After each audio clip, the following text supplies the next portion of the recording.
my flow is the real is me, Queen Nightmare, and I am going to read part 4. I don't remember. I did a lot of exercising today. I helped my grandma sort her sewing room, so that was fun. A lot of Christmas decorations in there, so we had to put those downstairs. Yay! My legs feel like they're going to crush under my weight because I exercise too much. Fun. Now I am 2 more pounds over my normal weight. I'm not having fun. Anyways, I'll put it at the end, but I have a question for y'all. Who texts their ex? I'll put a picture on the screen for right now, that it was something that said, screw it, I'm gonna be logged off for 30 minutes on my Snapchat, and literally not even the next day, or it was 2 days, because I'm lazy and I'm in bed 3 a.m. or so, literally not knowing anything. And I get a text from my ex, who is engaged, mind you, and he goes, oh, I still like you. And I'm like, what the fuck does that mean? So I text him back, and I'm like, what do you mean? And then all of a sudden, he blocks me. What? Explain! America, explain! No, I'm kidding. That's a Vine. If you get it, please let me know. Anyways, enough about me. Let's go to my Wattpad. I'm very lonely. Okay. Chapter 3. Really? Chapter 3? Is it really Chapter 3? I thought it was...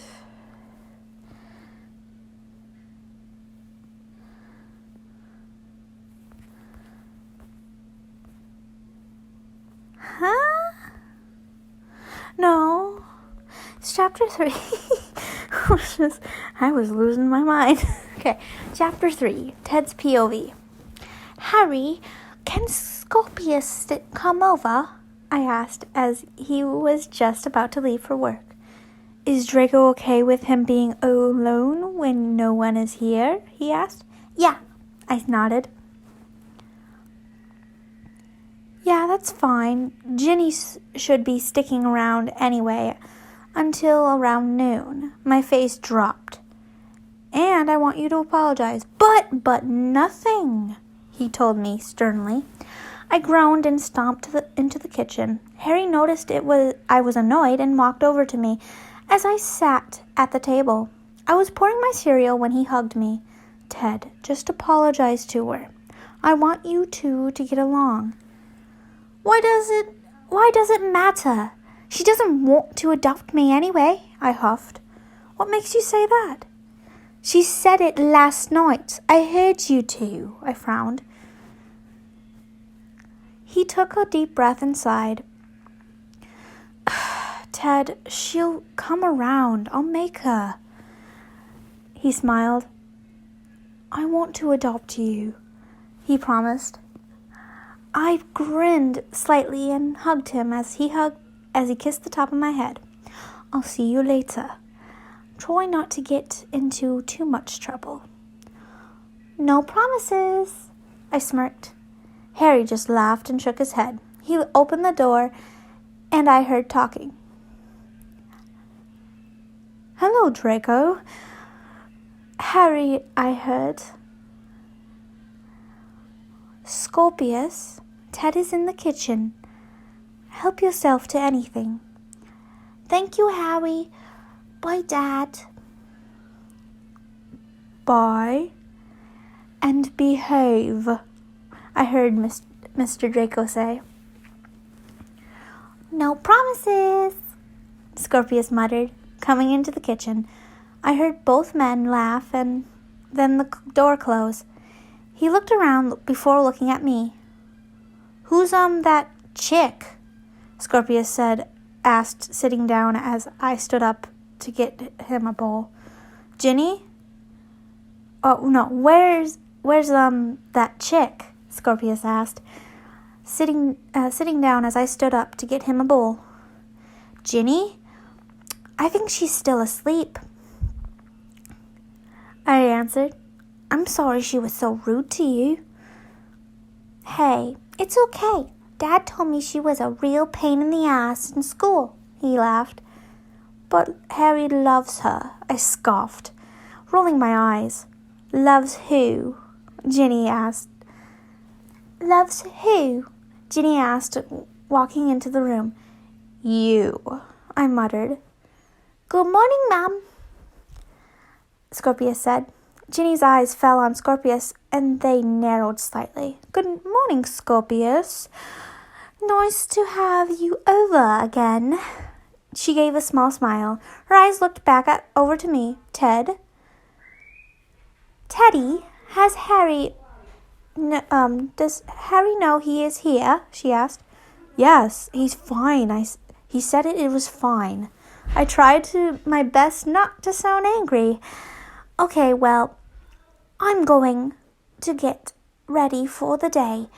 Don't do anything stupid, she hissed. No promises, I retorted. She walked away and I walked back to the table. I handed Scorpius a bowl and he poured himself the cereal. Ginny walked back and wearing nothing but a towel. Oh, Ginny? I stared. Yes, she asked.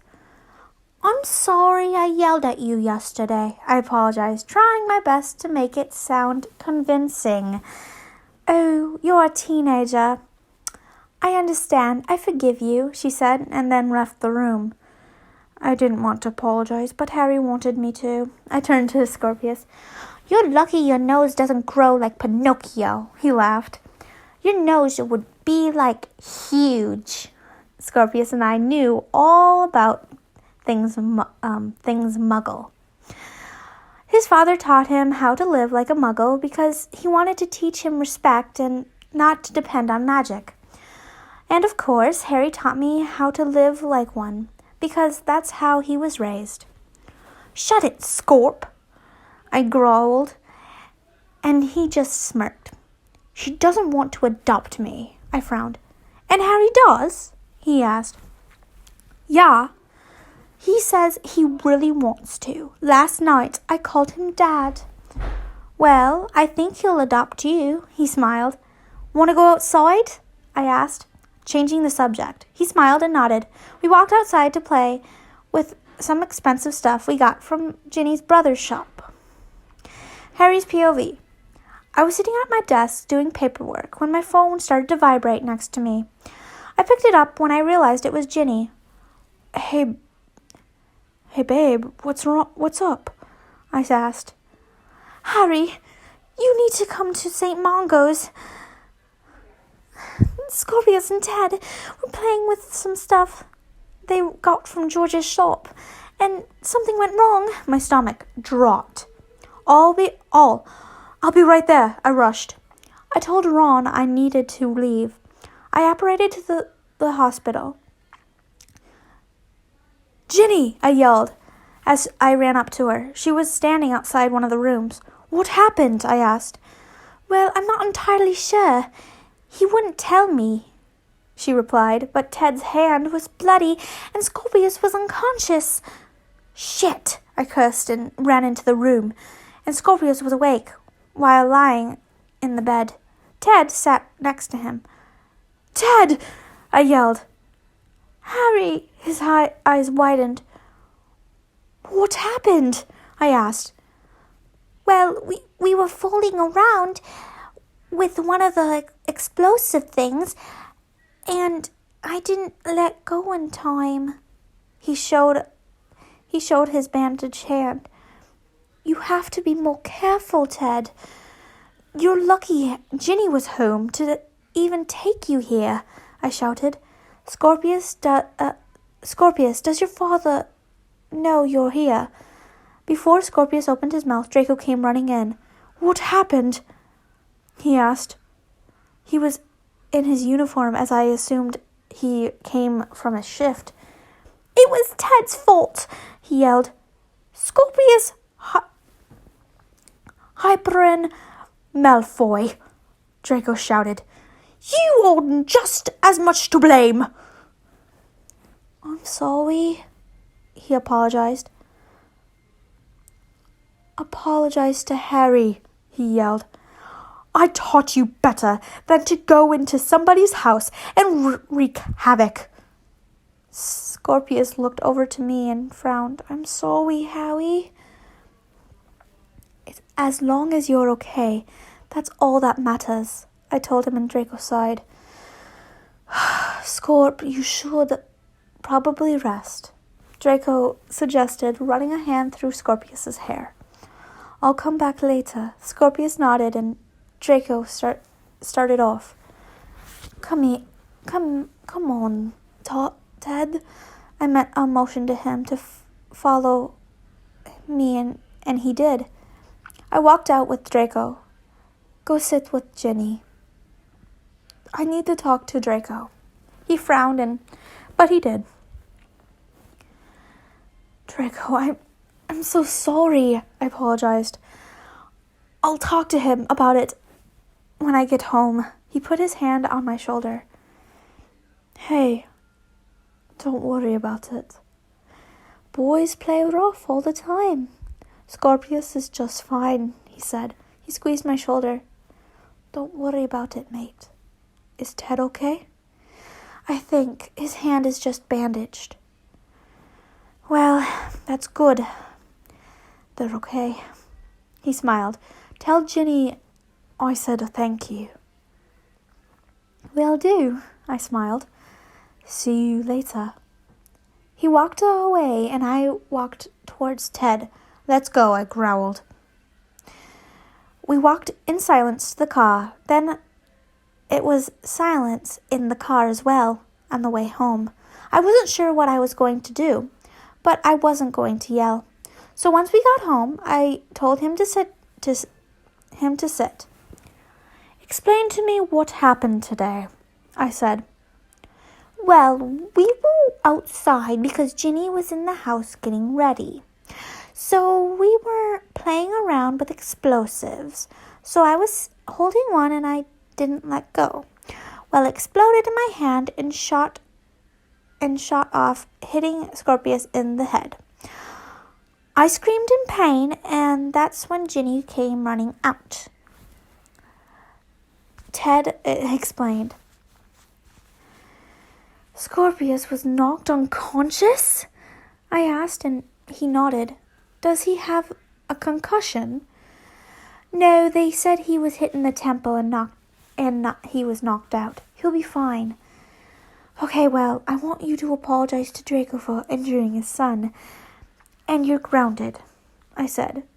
I'll notify your grandma before you spend the weekend with her. Fine, he mumbled. He left the room, and I looked at Ginny standing in the standing by the counter. I was going to say standing on the counter. Woo! Something freaky going on tonight. Oh, fuck. Ew, I just imagined that. Ew, I can't get it out of my head. Oh, disgusting. Okay, I'm better now. She walked over to me and started rubbing my shoulders. Ugh, okay. I just don't ship it. I'm sorry. Not a ship. I would ship. Okay. Anyways.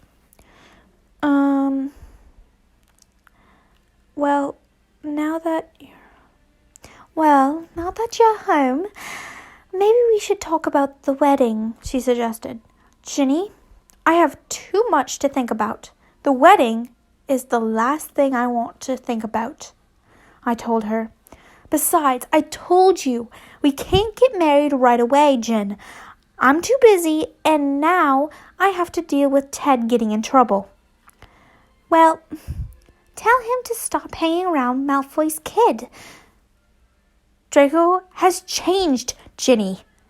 He's nice and matured, I explained. Give him a break. She huffed and stormed away. I don't have time for her mood swings. I muttered to myself. The next day, before work, I made my way to the hospital, where Scorpius was. I allowed Ted to come with me because he was also concerned. I walked in. Draco was just leaving his room. When he spotted me, his eyes grew wide, but he smiled. "What brings you here?" he asked. "I was coming to see how Scorpius is doing." "That was so nice of you," he smiled. "He's doing just fine. He'll be leaving later today," he said. He looked at Ted. "How's your hand?" "It's getting better. Almost blew off my middle finger. But can you imagine what would have happened if that happened?" Ted asked, causing Draco to laugh. "Look, Mr. Draco, I'm really sorry about the whole thing. It's all right, Ted. Accidents happen." "Hi," he smiled. "I'm sure Scorpius will be really happy you're here. You can go see him." "Thank you," Ted said. He walked away, and Draco looked at me. "Good boy you got there." He nodded his head. "Yeah, but he's grounded for this whole incident," I said. "I still feel bad because it was at my house. Let me do something." "Does Scorpius need a new broom?" I questioned. Draco smirked and shook his head. "Harry, it's all right, really," he assured. "I appreciate the offering, though." "My pleasure," I muttered. "I have to get back to work, but we should hang out sometime." "Yeah, that sounds great." "Cool. See you later, Harry." "Bye, Draco," I said, walking into the hospital room. Yep, definitely changed. Oy vey. That was a lot.